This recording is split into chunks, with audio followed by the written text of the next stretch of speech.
একাত্তরের পরাজিত শক্তি এখন বাংলাদেশের বিরুদ্ধে নতুন ষড়যন্ত্র করছে। তারা দেশি বিদেশি ষড়যন্ত্রের অংশ হিসেবে এই যে একাত্তরের পরাজিত শক্তি, তারা এখন বলছে এই বাংলাদেশ নাকি গোলাম আজমের বাংলাদেশ। তারা শাহবাগের মতো জায়গায় স্লোগান দিচ্ছে এই বাংলাদেশ গোলাম আজমের বাংলাদেশ। আমি বলতে চাই, একাত্তরের অন্যতম রাজাকার গোলাম আজম এই বাংলাদেশের সবচেয়ে ঘৃণিত শক্তি। এই বাংলাদেশের মানুষ চিরকাল তাকে ঘৃণা করবে এবং বাংলাদেশের যারা স্বাধীনতা বিরোধী শক্তি তাদের বিরুদ্ধে যারা বাংলাদেশের পক্ষের শক্তি এবং জাতীয়তাবাদের পক্ষের শক্তি, তারা বারবার এই অপশক্তিকে রুখে দিতে প্রস্তুত রয়েছে। প্রিয় ভাইরা আমার, যারা বাংলাদেশের জাতীয় সঙ্গীতের বিরুদ্ধে শাহবাগে ভূমিকা পালন করে তাদেরকে আগামী দিনে প্রতিরোধ করতে হবে।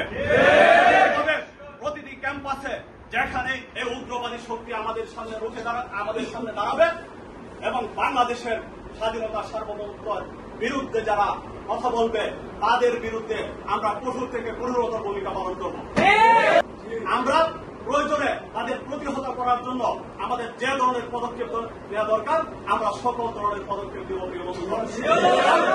হাসিনা ফ্যাসিস্ট আওয়ামী গোষ্ঠী যারা এই বাংলাদেশ থেকে আমরা যাদেরকে বিতাড়িত করেছি, যে আওয়ামী লীগের কারণে বাংলাদেশের শিক্ষাঙ্গন সন্ত্রাসের আসরগড় ছিল, সেই শিক্ষাঙ্গন থেকে কোনো দিনেই যেন এই অপশক্তি ফেসিবাদী শক্তি যেন কোনোভাবে মাথা ছাড়া দিতে না পারে, আপনাদের সেজন্য সজাগ এবং সতর্ক থাকতে হবে। প্রিয় ভাইরা আমার, আওয়ামী লীগের সন্ত্রাস এবং আওয়ামী লীগের অপরাজনীতি রুখে দেওয়ার জন্য, এই নিষিদ্ধ সংগঠনের অপরাজনীতি রুখে দেওয়ার জন্য আপনাদের ওয়ার্ডে ওয়ার্ডে এবং পাড়া মহল্লায় প্রতিরোধ গড়ে তুলতে হবে। ওরা যেন কোনো অবস্থাতেই বাংলাদেশের যাদের হাতে রক্তের দাগ, সেই আওয়ামী লীগ এবং এই জামাতে ইসলাম যারা একাত্তরে লগ্ন ভূমিকা পালন করেছে, লক্ষ লক্ষ নেতা সাধারণ মানুষ হত্যায় যারা সহযোগী ছিল, তাদের এই বাংলাদেশে কোনোভাবে সুস্থ রাজনীতি থাকতে পারে না। তাই আমি বলতে চাই, আগামী দিনে আওয়ামী লীগের এই আওয়ামী অপশক্তি এবং এই যে জামাতি উগ্রবাদী গোষ্ঠী তাদের আপনার মোকাবেলা করার জন্য আপনাদের সবাইকে আহ্বান জানিয়ে, প্রিয় ভাইরা আমার, সরকারি আজিজুল হক কলেজের রাজনীতিতে বাংলাদেশ জাতীয়তাবাদী ছাত্রদলকে একটি দুর্গে পরিণত করতে হবে।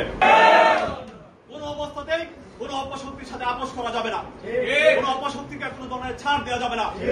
কেউ যদি আমাদের উপরে আঘাত করতে যায় তাদেরকে আমাদের পাল্টা আঘাত করতে হবে।